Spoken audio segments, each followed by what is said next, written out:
जागी चक्र पाणी वाहे अनन्य भक्ति भाव निळा वंदित से पाए अनन्य भक्ति भाव निळा वंदित से पाए वो आरोग्य स्वामी वो आरोग्य स्वामी हो. अशा पद्धतीने नाथ बाबाच्या घरी जर पाणी भरण्याचं काम केलं आपल्या घरी करणार नाही का? करेल, पण तेवढी एकनिष्ठ भक्ती पाहिजे. लय मोठं अवघड सांगितलं नाही. आता इतर देवाच्या बाबतीत जर विचार केला, दत्तात्रय भगवंत असेल, इतर कृष्ण भगवंत, जेवढे देव केव्हा जाऊन चालतात मंदिरात. आता तुम्ही अयोध्या वृंदावनला गेले असेल, गेल्यानंतर टायमिंग राहते त्या मंदिरामध्ये. त्याच टायमिंग मध्ये एकदा सकाळी अभिषेक झाला का परत त्यांच्या टायमिंग मध्ये परत चान्स नाही. पण महादेवाचं तसं आहे का? नाही ना बाबा, कधी जा केव्हा जा. म्हणून संतांनी वर्णन केलं.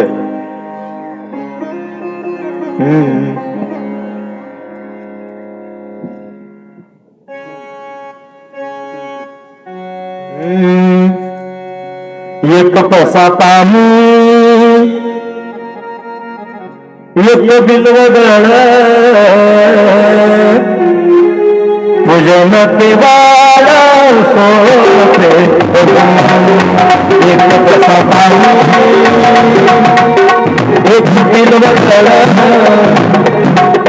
पूजन पिवाळ सोपे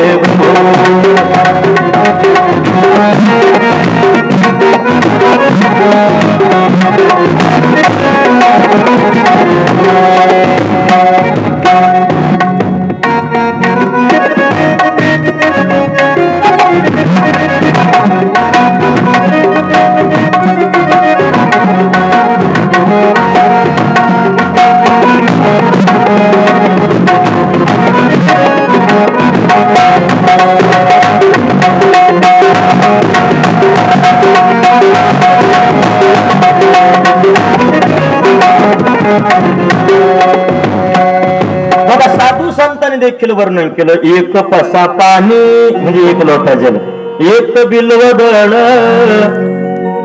एक बेलपत्र, बस एवढा जरी समर्पण केलं बस तरी मान्य आहे, तरी स्वीकार्य. इतर देवासारखं. बरं, इतर देवाच्या बाबतीत जर पाहिलं आपण, कपडे भारी भारी पाहिलं ना आपण, लड्डू गोपाल किंवा इतर आपण दैवताचं बघितलं तर सगळं काही असं व्यवस्थित लागतं. पण इथं तसं एक काही. असंच एकदा पार्वती माता तपश्चर्या करायला लागल्या, आणि तपश्चर्या करत असताना सप्त ऋषी यांनी पार्वती मातेची परीक्षा घेतली थोडी. म्हणे, आई एवढी घनघोर तपश्चर्या तुम्ही करत आहे, कशा करता? म्हणे, महादेव मला पती रूपात मिळावे याच्या करता. ती म्हणे, महादेव? बर बर, पण काय म्हणे महादेवाकडे? आई, राहायला घर नाही, अंगावर कपडे नाही, सोनं नाही, दागिने नाही, भिक्षा मागून राहायला बी कुठं स्मशानात. तुम्हाला जड तर नाही चाललं ना पहिला दिवस? बरं का, जाऊ द्या, काही नाही, उद्यापासून एकदम आणखीन थोडस वेगळं वातावरण राहील, बराच माहोल बदल ना उद्या आणखीन. असू द्या, पहिला दिवस आता विलाज नाही, ज्याच्या त्याच्या काही अडचणी, कारण इन्स्ट्रुमेंट बी आज एक कमी झाली ना. बरोबर, लक्षात येते ना काही ना काही. पण असू द्या, काही हरकत नाही. जसं महादेव ऍडजस्ट करून घेते सगळं, तसं आपण समयाची सादर व्हावी. मग पार्वती मातेला सप्त ऋषी परीक्षा घेत असताना विचारत आहे, राहायला घर नाही तुम्ही काय आई, आणि त्यांच्या सोबत लग्न करायचं? म्हणे, चांगलं नाही का मग? धुणं धुवायचं कामच नाही, कपडे नाही म्हणलं, धुणं धुवायचं कामच नाही. म्हणे, मग राहायला घर नाही, चांगलंय ना म्हणे, फरची पुसाचं कामच नाही ना, मग सोनं नाही, सोर यायचं कामच नाही. बघा बरं का पार्वती माता कसं उत्तर देत आहे. भिक्षा मागून खात, स्वयंपाक करायचं कामच नाही. बघा काय गोड चिंतन आहे. म्हणे, राहायला बी स्मशानात आहे, चांगलंय ना म्हणे. मला जरी कोणाच्या घरी जायची गरज नसली किंवा कोणाचं रुसवा इथं आले नाही तिथे गेले नाही, पण एक दिवस माझ्याच घरी प्रत्येकाला यावा लागणार आहे. बरोबर आहे ना? मग एवढं सुख कोणाला आहे म्हणे, त्याच्याकरता मला महादेवच पाहिजे म्हणे. असा साधा सरळ भोळ्या भाबड्या भक्ताचा हा देव म्हणजे देवादिदेव महादेव. आणि खर तर ही कथा शिवमहापुराण कथा असेल, कुठलीही कथा असेल, ही भाग्यवंतालाच महाराज ऐकायला मिळते. त्यालाही आपल्या काहीतरी जन्मजन्माचं पुण्य असावं लागतं.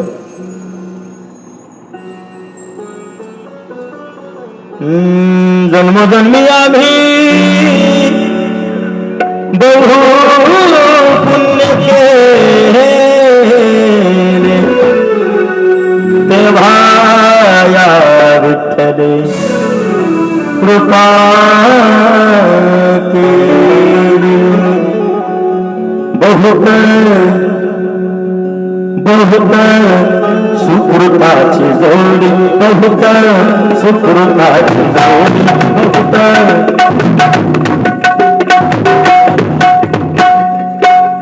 बहुत सुकृताची जोडी.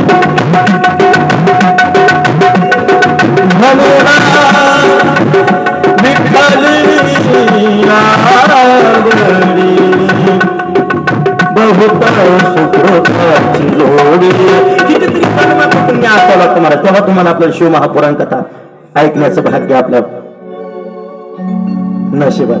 नाही तर बऱ्याच जणांच कधी कधी असं होतं, गेट पर्यंत येणार, मंडप पर्यंत येणार आणि तिथूनच माघारी जाणार. काय काम निघलं काय माहिती. पुण्य नाही ना, पुण्य कमी पडतं कधी कधी. काही काही मंडळीच महाराज, एका व्यक्तीला एकाला आवड होती कथा ऐकण्याची आणि एकाला आवड नव्हती. दुसऱ्याने सांगितलं कथा आहे 2च तास हो, ते म्हणे मला लई झोप येते बा तिथं. आणि भाग्यवान आहे तुम्ही आपण, का आपल्याला इथं हरिपाठात आनंद घ्यायचा असलं तर पाय मजबूत, टाळी वाजण्याकरता महाराज हात मग किती सामुग्री दिली त्यांनी. दिले इंद्रिय हात पाय कान, डोळे मुख बोलाय वचन, जेणे तू जोडसी नारायण नासे जीव पण भवरोग. एवढी सामुग्री दिली. बरं एवढंच नाही, कथा ऐकता ऐकता आपल्याला झोप येत नाही, ते एक अजून येत नाही ना अजून कोणी. आणि काही नाही, झोपा वाटलं झोपा झोपा झोपा. मी आरतीस टायमाला उठवतो बरोबर. ही सगळे काही सामुग्री तुम्हाला आपल्याला दिली. भाग्यवान तुम्ही आपण सर्व. पण एक व्यक्ती महाराजा मंडप पर्यंत आले, धर्म मंडपापर्यंत, तिथून माघारी गेले. काय बा मला शेताकडे जायचं काम आहे, पाणी भरण्याचं टाइम चालू.